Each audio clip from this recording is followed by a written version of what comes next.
Good morning, student. Welcome you. Around 500 BC in Athens. Okay, around 500 BC in Athens, a tyrant was thrown out of the first democracy. Okay, the tyrant form of the ruling system was thrown, and the first democracy was born. ठीक है, Athens पे लगभग 500 BC के आसपास जो टीरेंट system था उसको वहाँ उखाड़ फेंका और वहाँ पे डेमोक्रेसी का जन्म हुआ था।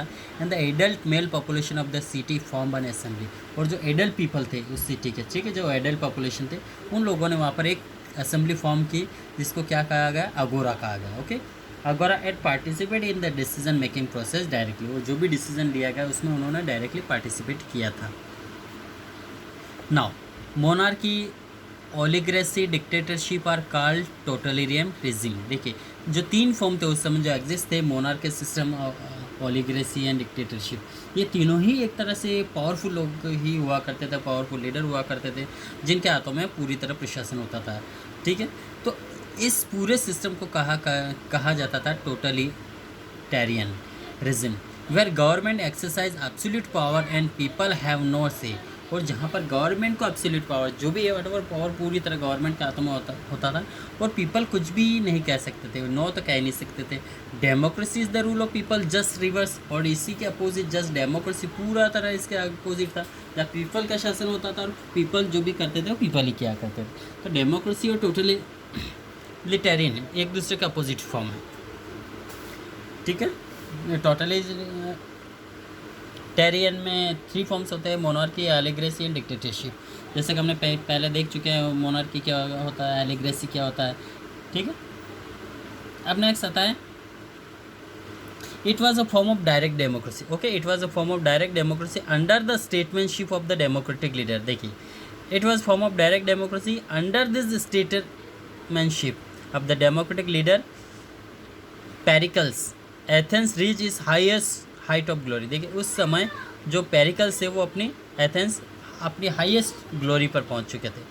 However the citizen making the decision comprise only small fraction, हालांकि जो सिटीजन थे वो अपना जो भी डिसीजन कंप्राइज करते थे तो हालांकि छोटा मोटा फ्रैक्शन हो ही जाता था, बट फिर भी टोटल पॉपुलेशन उसी में इन्वॉल्व होती थी। Woman, slave, resident and alliance that include people from other Greek city had no right to participate. देखिए, वुमेंस को कोई अधिकार नहीं होता था, यहाँ तक सऊदी अरबिया भी एक एग्जाम्पल था, अभी पिछले कुछ समय पहले ही वहाँ के वुमेंस को अधिकार मिला। लेकिन उस समय जब हम बात कर रहे हैं 500 BC के आसपास की, तो वुमेंस और स्लेव्स, वुमन और स्लेव जो गुलाम हुआ करते थे लोग, दास, resident and alliance that include people from the Greek cities had no right to participate, उनको पार्टिसिपेट करने का कोई अधिकार नहीं होता था। ठीक, approximately 25% of the people who live in Athens, देखिए लगभग 50% जो एथेंस पे लोग रहा करते थे वो थे स्लेव्स, जो गुलाम होते थे। ठीक है, and slaves were bought and sold by trader, वो जो स्लेव होते थे गुलाम, वो ट्रेडर्स के द्वारा खरीदे और बेचे जाते थे। जैसे आज हम देखते हैं कैटल्स को खरीदते बेचते हैं, इसी तरह वो उस समय इंसानों को खरीदने बेचने का काम होता था। They could not vote choose the job, और वो न तो वोट कर सकते थे, नहीं अपनी जॉब चूज़ कर सकते, even have family without the permission their owner. ठीक है, यहाँ तक कि वो अपने फैमिली को भी ज्वाइन नहीं कर सकते थे उनके ऑनर की परमिशन के बिना। ठीक है, now in India around the 6th century BC, देखिए इंडिया में भी लगभग 6th सेंचुरी BC के आसपास, अभी हमने 500 पढ़ा था, वो 6th सेंचुरी के आसपास देखिए, मैंने टेरिटोरियल स्टेट्स कॉल्ड जनपद, बहुत सारे जो टेरिटोरियल स्टेट कहलाते थे janapada and mahajanapada, emerge in different part of the country, और कंट्री के अलग अलग हिस्सों में इमर्ज हुए। ठीक है, उदय हुआ उनका, एंड सम ऑफ दिस जनपद वर कॉल्ड स्टेट्स। ठीक है, और कुछ जनपद कहलाए स्टेट कहलाए थे। ठीक है, and were known as the Gana Sangha, और इनको क्या कहा गया है, गण संघा कहा गया था।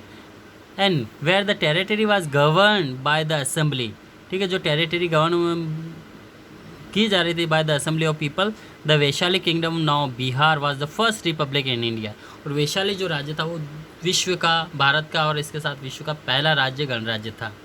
ठीक है, however the republic state died as powerful king, however हालांकि जो republic states died as a powerful kings overthrew them, जैसे रिपब्लिक स्टेट जो हुआ वो डाई हुआ, then powerful king overtook them, और जो पावरफुल किंग थे उन्होंने उसके ऊपर अपना प्रशासन कर लिया था।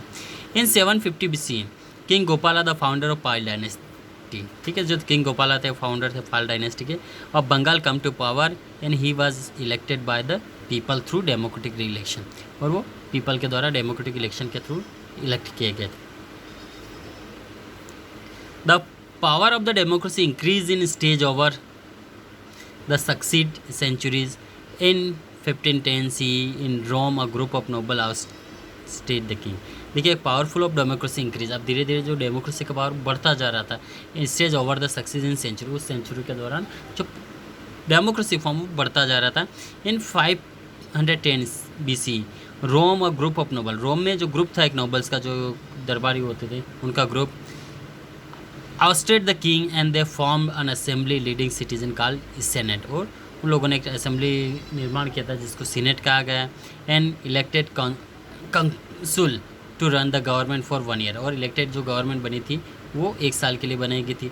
They also wrote a constitution for the government, और उन्होंने अपना कॉन्स्टिट्यूशन भी लिखा था गवर्नमेंट के लिए, ठीक। अब आता नेक्स्ट इन ब्रिटेन। देखिए, अब ब्रिटेन की बात जब हम करें तो in Britain the early 13th century king John phase rebellion, वहाँ का जो किंग जॉन था उसने रिबिलियन का सामना किया, विद्रोह हो गया था उसके राज्य में।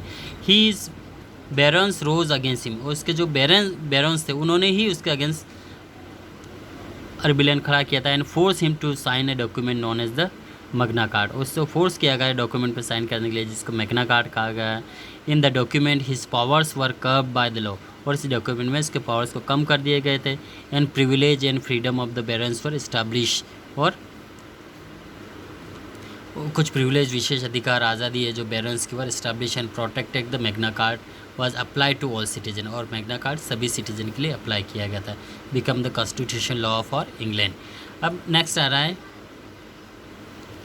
Renaissance. During the 1450 to 16 in England saw rebirth of knowledge, और इंग्लैंड में रीबर्थ हुआ, नॉलेज का ज्ञान का पुनर्जन्म हुआ। People become enlight and nationalism develop, अब लोगों में भी धीरे धीरे ज्ञान का उदय हुआ, नेशनलिज्म हुआ, उसमें राष्ट्रीय भावना आने लगी, develop. And after the English bill of right was enacted in the 17th century, the parliament gained more power in UK, और पार्लियामेंट को और ज़्यादा पावर मिला इन यूके में।